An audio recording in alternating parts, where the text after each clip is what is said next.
Strategists remain positive on stocks in the new year, and our next guest is one of the biggest market bulls of them all. Let's welcome in Oppenheimer Asset Management Chief Investment Strategist. That would be John Stoltzfus. John, always great to see you. So let's dig right into this, John. So your 2026 target for the S&P 500, you put a number on the board, John, 8,100. What gives you the confidence, John, we're going to see that kind of move next year with the SPX right now around 68.34, John?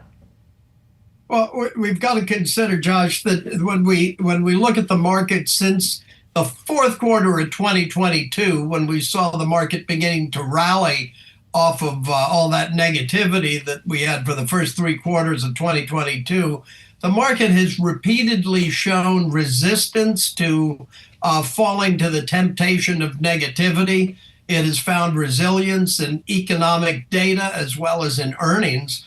And so as we move into 2026, we expect some of the trends that exist in this period of really very significant transition, whether it has to do with monetary policy beginning to change to a looser regime, in essence, as well as fiscal policy with the Trump second administration decidedly different from the Biden approach in fiscal policy, but both really very much providing liquidity, we would say.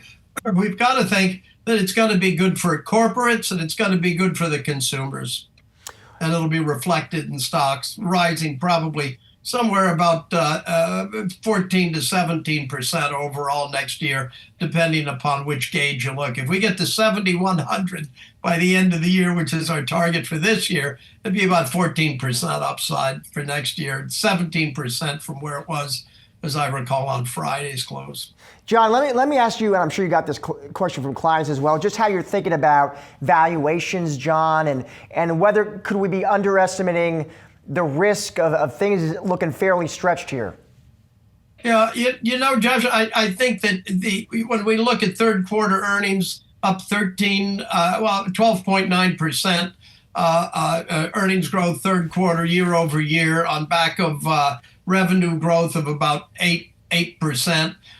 When we look at that kind of a situation and the prior three quarters to it, it just tends to be full of positive surprises.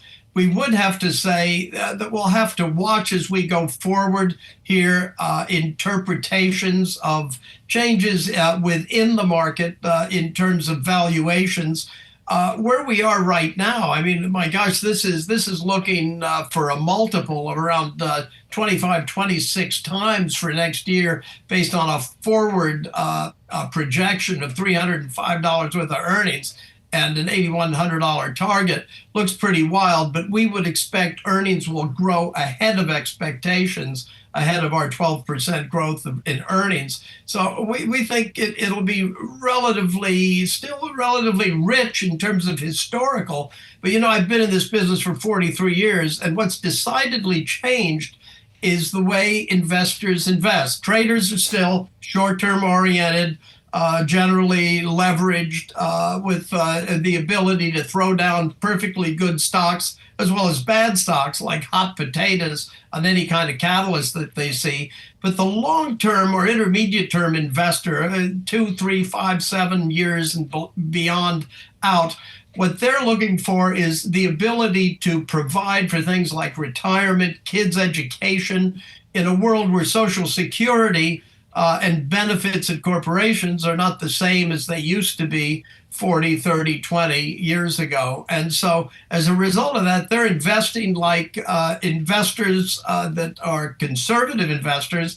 And when they're looking for the better stocks, and you're in a world where if you listen to Ed Yardeni, the well-renowned economist, you know, there aren't enough stocks to fill the Wilshire 5000 anymore as a result of the last 30, 40 years of private equity, as well as mergers and acquisitions and consolidation in sectors. So good stocks, you're liable to be paying more per dollar of earnings than was quite normal just 20 years ago, 10 years ago. For boomers, 16 times the forward multiple looks reasonable.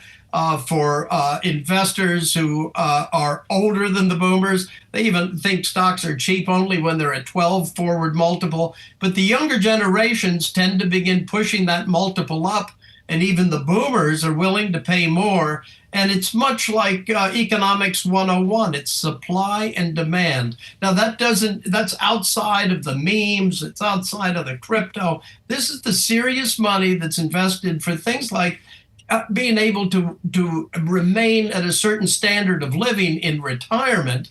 And so you're looking for higher quality stocks and most likely willing to pay more for each dollar of earnings. And as well, I must say one more thing, because your question was a solid question, Josh, is also the rally is broadening. Industrials, financials are beginning to really enjoy the process of this rally process that began back in 23. It's a much broader performance that we're seeing. Tech isn't the only hero on the stage. It's sharing space on the stage in the performance circle. John, you mentioned monetary stimulus earlier. Of course, Fed decision on deck. How important, John, is a cut this week for the bulls? And how many cuts, John, are you penciling in for 2026? What is your base case there? Yeah, Josh, we'd have to think that the Fed is going to cut 25 bips, and we think it is important in the sense that the Fed so far has shown great sensitivity to delivering on its dual mandate, essentially providing an interest rate regime that allows for sustainable growth at a pace that can grow the economy in a healthy fashion without creating untoward levels of inflation, while at the same time not upsetting the apple cart of producing jobs in enough to keep us from a situation where we would see unemployment rise significantly and job creation fall. So where we are today, we think it's 25 bips. We do recognize that the argument among the hawks and the doves in terms of how they're going to vote at this FOMC meeting is much more pronounced than before. But we think that ultimately Ben Bernanke will deliver another cut in what we call a down payment for both Wall Street and Main Street. On Wall Street, it's for the leveraged players and just generally the institutions. For Main Street, it's those people who are looking for more affordable mortgages as well as more affordable consumer loans, while not going to the extreme and taking that risk on inflation that continues to appear somewhat sticky, even though that PCE just delivered last week, what was it, 2.8 to 3% is really your gauge for inflation growth right now, which is a heck of a lot better than it was at 9.7% when the Fed began to address this in March of 2022. John, you said Ben Bernanke there. I know you meant Jay Powell. Both very impressive men, John. So it's easy to get confused. Let me get you out of here. Let me tell you. Bernanke has left a legacy that's important to remember, and we think that Powell very much follows the Bernanke legacy. John, I want to get you out here on this. We were talking stocks. In your note, though, you also did talk about gold. Incredible run this year. Of course, crude, as you point out, John, is going the other way. What do those moves suggest to us as an investors? What are they telling us?